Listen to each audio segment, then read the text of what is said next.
Good morning, everyone. It's great to be in Hong Kong, and it's great to see PwC organizing an important event on AI. So today I'm going to talk about transformation on cybersecurity in the age of AI. Let's dive right in. The year 2035. This is what was said in the movie I, Robot.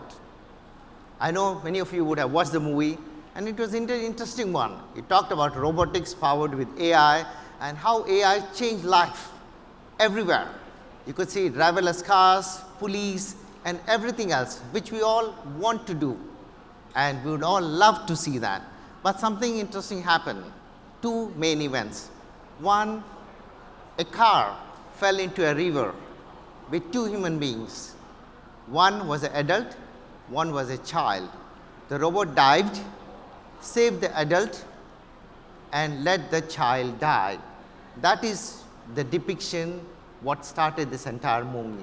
A human would have done exactly the opposite, would have focused on the child first and gone after the adult. But that's not what happened. Fast forward into the movie, AI comes to a conclusion that humans cannot defend themselves, and thus they need to be eliminated. And thus goes the entire movie. So I'm not here to talk about the whole movie, but that's the gimmick, and that's what we are all concerned about. And the entire thing is not very far. It's 11 years and 1 month away, not very, very far from today. So let's go back to present day. What we see, bots talking to each other. But the most interesting part here is not bots talking to each other, but bots learning from each other and coming up with a new language which humans couldn't understand. Do you think that's acceptable for us to be able to manage AI? ChatGPT was used extensively by a lawyer, and this case was publicized heavily. It got accepted in the court, and in the end, it was determined the entire thing is fictitious. And where are the ethics? New York Times talked about deepfakes. We have seen a lot of examples, and here's an example where they mimicked the CEO, and the company lost almost $250,000.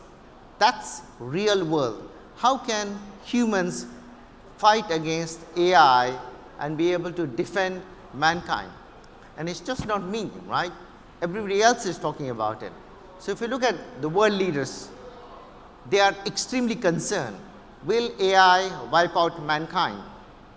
Just last week, two important things happened. Joe Biden released an executive order talking about trustworthiness and security of AI. It's a big, big document, not going through the details here. There's another conference which was attended by world leaders, including the Chinese, the Americans, the British, and they signed a pact that how can we manage AI. And of course, in the most proper way, they are trying to do what's right to make sure that mankind can survive. And most important fact is, can humans turn off AI when they want it to be turned off? And that is an extremely important question. So let's go back in time. Last century, there's a famous author, Isaac Asimov. He talked about robotics, and he talked about three things. And in my view, robotics laws can be extended to AI as well. The first thing he talked about is robots cannot harm humans either by action or inaction. Second, he talked about that they must always obey humans as long as they don't conflict with the first one. And the third, the robot must be able to protect itself as long as it doesn't conflict with the rest. And in my view, this is where AI needs to get to. That's where we can get the entire confidence and the power of AI to be safely used in the world. So AI is a threat. That's how it's been portrayed. But is there good to AI? Heavily debated. Organizations are going and using AI. There is the whole notion of what AI is protecting in your organization. How can AI be used within your organization, where it can be used and where it cannot be used, and what normal looks like, and normal with AI and without AI. If AI gets turned off, can your organization still operate? Can you eliminate all the human beings in your organization and still have a business process to run? And that's what we got to think about. Elon Musk famously talked about recently is that there is 80% good in AI and 20% is unknown. So, the question that we are all worried about is that 20% will it eliminate the rest of us that are seated here and more. So, what does a good AI need? First and foremost, it needs data. It needs lots of data. It needs good data, something that is extremely rich. Second, it needs two important things. It needs AI expertise and it needs domain expertise. So, if you are dealing in the space of medicine, it needs a doctor that is able to advise the AI by making meaningful sense and addition in that space. So, let us switch to cyber. Cyber is heavily talked about and AI is seen as a power that can help cyber. But what are the big challenges with cyber and AI? First, data. Where do you get data for the past 30, 40 years about everything that has happened in cyber, and is that even humanly possible for an organization to collect, gather and operate? Second, expertise. Where does that expertise lie? Does it even make sense to be able to have this? Because without these two elements, you cannot use the power of AI to be able to use it in the way we all envision. Now, cybersecurity challenges, I know it's been talked through the entire morning, but here are the three basic things, right? Advanced threats, we know the complexity about all that's happening. The scalability issues, digital transformation is happening everywhere in highly rapid scale. The third, regulators are increasing their ability to govern everything from banking to CII to hospitals and stuff like that. So, where can AI be actually used? Threat intelligence, extremely powerful where it can be used. Behavioral stuff which has not been seen before, but in the terms of context it can be determined. Humans are very, very good at ability to instinctively identify, hey, something does not look right here, and without being able to justify, and AI can bring that power to actually the game. The third is automation.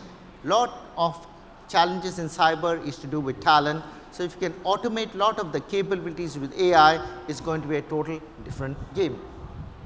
So, the most common problems in cyber today, malware, phishing, heavily talked about, ransomware, extremely common because of both a combination of the malware and phishing. We will dig a bit more deeper into it. Now, we all know the benefits of AI. I touched a bit onto this, so not getting deeper into this because I want to get into some real life example. But there is limitations of AI as well, and we got to understand when we are going into this is the 80-20% problem as well. The first, false negatives. How are you going to deal with it? Second, resource constraints. The computing power of AI is so immense that there is a semiconductor warfare that's currently going on how AI chips are going to be of the future. The third, the over reliance. Are we going to get so over reliant on AI that we won't know what normal looks like post AI? So, let us look at the cyber threat landscape, and this is a snapshot that was taken by Checkpoint recently, and you look at close to 80 million attacks that are happening daily. How can an organization, doesn't matter the size, can it be able to scale and proactively manage all the threats that's going on everywhere in practically near real time? They may not yet be at your door, but they can come to your door. So, the best way to look at is, let us go back to how best to handle cyber, and one of the best ways is to go back to Sun Tzu. He talked about three things, but the key one is the first one. If you want to be victorious, you need to know the enemy, you need to know yourself. The other two is definitely not going to work in your favor, and it very much works in the cyber as well. So, how can AI be leveraged in cybersecurity? And that is what I want to dwell a bit more deeper with some real life examples. The question is not about knowing the enemy, the question is, are your security controls, not you, are your security controls evolving at that same speed? That means that they are learning, adapting, applying that intelligence on the ground from cloud to mobile, to endpoint, to API in practical near real time. This is the threat landscape which we are seeing, and it's growing and it will continue to go, and that's the challenge we are all facing. So, here is something that we strongly believe. How do you go about collecting data globally? When you are talking about collection of data from APIs, IoTs, mobile, endpoint, network, cloud, email, practically in near real time, and bringing all data to a central location, which then that data can then be used for what we wanted to solve earlier from AI perspective, to make decisions, and that can be programmed in a way where that decision can then be passed on accurately for making decisions at the actual control points. And here we are talking about close to 86 billion data points that just been collected from 100,000 customers globally, and this continues to grow as we speak. So, what do we need? Two parts. One is data, and second is the AI engines. And when you talk of AI engines, you are not talking of what's traditionally seen, you are talking of what it can do where it's not seen before. So, things about unknown malware, zero-day phishing, things around DNS, and on and on. So, the next slide shows a bit more details on that capability here. So, you talk about how do you detect malwares that were never seen before. AI is going to be extremely good at that. Phishing, anomaly, improving accuracy for the entire piece, and on and on. So, let me go through a bit more on the numbers. All the data that's powered and collected is close to 2 billion every day, and this number keeps increasing. Imagine this power can be used to power the AI, and then it can be used for disseminating that information within your security controls. So, I wanted to leave you guys with something from a real life example that's going to be extremely useful. Phishing has been seen as a problem, and when we talk of phishing, everybody talks of phishing from a very email angle, but technically it's not phishing, it's about links that can come through emails, chats, web surfing, or anywhere, and we are expecting humans to identify the link and say, aha, this link is bad, and thus don't click. So, we are trying to fight that, which a lot of speakers before me had talked about, is humanly impossible and checked. So, how can we operate? So, here is an example how AI can be used, and many of the information that is there with regards to the way humans are trained can also be passed into AI. Simple stuff from URL, DNS. If a phishing website is created, it definitely won't be created as long as a traditional website that would have existed. It won't be there for months, and you can define various indicators, and these are close to 300 indicators plus that can accurately identify with all the global power that it has. And the key part is ability to make a decision. AI is of no use if it cannot predict an accurate decision, and that decision should be able to be applied on the security control. It should not be passed to another human being, and that human being then takes time to operate. So, in this example, AI makes the decision, it passes the information, and that particular thing gets blocked. It does not rely on the human at the end of it to be able to identify. Another example, CNC. Once a malware is inside, the first thing it actually does, it communicates back. And when it communicates back, it kind of morphs. And the best way to morph is use DNS.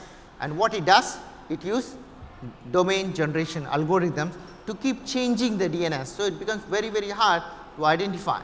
With the capabilities in AI, you could predict both extrapolate, interpolate, and all possible combinations even before the malware could actually use, and that is where the power of AI can extend to be able to detect the command and control communications. And this command and control communication then can be passed on to all the controls, and the controls can then block that information proactively.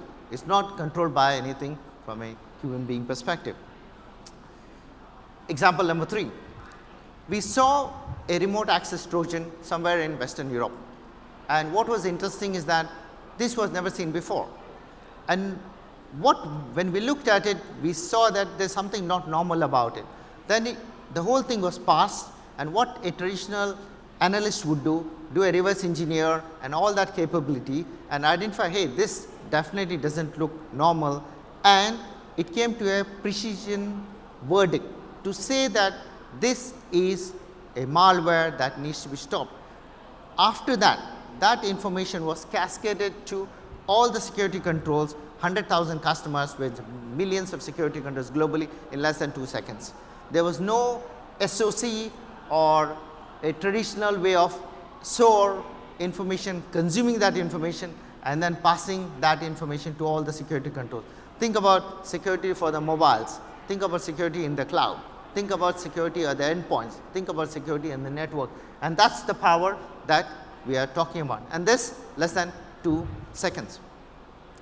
Last one, misconfigurations, configurations, a huge nightmare, because we still rely on human beings to do configurations. And this is a classic example where AI could be used to configure. Why can't AI operate in terms of protecting applications? In the entire web community, everything is internet based, and web API protection is extremely crucial. But if API protection has to be manually configured by human beings, that's extremely challenging, because mistakes can be made and that's going to be costly. So what do you need? You need two things. Number one, the bad guys should be kept out. Number two, good guys should be allowed. And you got to have both to be able to work, because you don't want active users who want to use the application be able to not be able to use that. So here's an example, right? And you know, some of the details there. Again, of course, the information which I was talking about from the entire threat intelligence and that AI that can power the additional piece. So let's bring it all together. Cybersecurity and AI, the first part of the problem, the past, present and the future data. You need to have a way that this information is collected proactively all the time, every time. And not only that, it has to be curated with the power of an expert that can help in terms of making that decision, and that decision with regards to having that entire cybersecurity expert to support it. So in closing, all this thing is of no use if the security control that is deployed in your organization cannot consume the AI data and make a prevention based decision. If that decision is passed on to a human being, it's going to be extremely useless with all the power of AI. So the key thing here is that whether you are on the cloud or on the mobile or your users and access, if you do not have a unified architecture that supports AI, when all the controls can unifiedly talk to each other and be able to communicate, you will not be able to leverage the power of the AI. And if you want to win this entire fight with cyber, what Sun Tzu said, you got to know the enemy and know yourself. So you got to start looking at not just AI from one single factor, you got to look at the entire architecture in a way that you are able to use the AI in combination with enhancing your security controls by simplifying it and looking at it from an intelligent prevention based approach. So with that, thank you for your time, right? I'm with Checkpoint, right? So, look forward to seeing you at the booth. Thank you.